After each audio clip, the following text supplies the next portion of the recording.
বাংলাদেশের প্রায় সবকটি দেশপ্রেমিক দল আজকে আন্দোলনে আজকে সারা দেশে একই দাবি তুলেছে। আজকে তাই আমি বলতে চাই, আমাদের কাজ কি? তরুণ প্রজন্ম যেসে বলেছে, আপনারা জানেন ঢাকা বিশ্ববিদ্যালয়, জাহাঙ্গীরনগর বিশ্ববিদ্যালয়, দুইটা বিশ্ববিদ্যালয় এই কিছুদিন আগে নির্বাচন হয়েছে।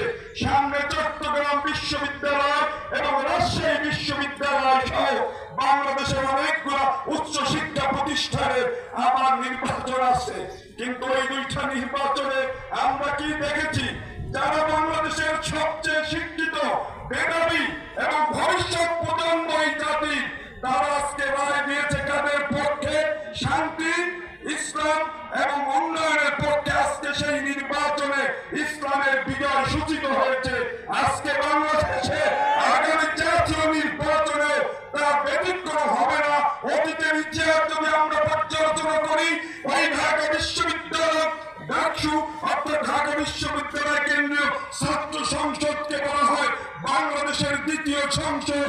সেই সংসদে যারা জয়লাভ করে, ওই সংসদে যারা নেতৃত্ব দেয়, তারাই সরকার গঠন করে।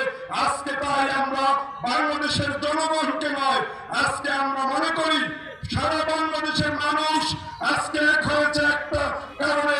এই দেশ থেকে দুর্নীতির চিরতরে উৎখাত করতে হবে, এই দেশ থেকে লুটপাট বন্ধ করতে হবে, দখলবাদী, চাঁদাবাদী সব বন্ধ করতে হবে। দরকার কি? সৎ লোকের শাসন এবং নীতির পরিবর্তন। যে কথা আমার দলের বিশ্বাস চর্মনায় বলেছে, নেতার পরিবর্তন নয়, নীতির পরিবর্তন চাই। সৎ লোক চাই, সৎ রাজনীতি চাই, সৎ নীতি চাই। আজকে সেই লক্ষ্যেই আজকে আমাদের আন্দোলন, সেই লক্ষ্যেই আমাদের এই সমাবেশ। আপনারা সবাই আসুন, ইসলামী দলগুলো আজকে সবকিছু ভুলে আজকে এক হয়েছে। উদ্দেশ্য একটাই, আপনার আমার দেশের মানুষের শান্তি, শৃঙ্খলা এবং উন্নয়ন। আজকে অনেকে বলে, আজকে আমি আলাপ করে শুনি, অনেকে বক্তব্য দেয় কোন একটি দলের নেতারা, যারা আপনারা দেখেছেন এই আগস্ট বিপ্লবের পর যখন বাংলাদেশের আইন শৃঙ্খলা বলতে কোনো জিনিস ছিল না, অনেক ঢাকা শহর সহ সারা বাংলাদেশে অনেক থানায় পুলিশ পালিয়ে গেছে, কোথাও আইন শৃঙ্খলা ছিল না।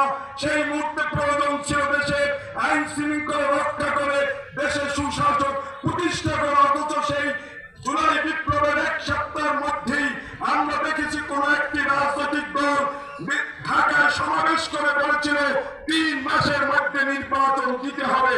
তাদের মাথায়